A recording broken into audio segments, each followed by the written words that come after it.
Hi, this is Cynthia from Dongguan Package. Today we're going to show you how the boxes are used for packing the puzzles, and start from the small to the big. And as you can see, the small toolbox is for the 100 pieces puzzle. Okay, the puzzle with small plastic bag. Okay, and this one is for the 500 puzzles, and the big one is for the 1,000 pieces puzzles.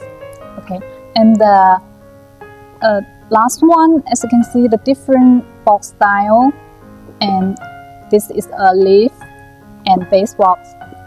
And let's open it. The puzzle inside.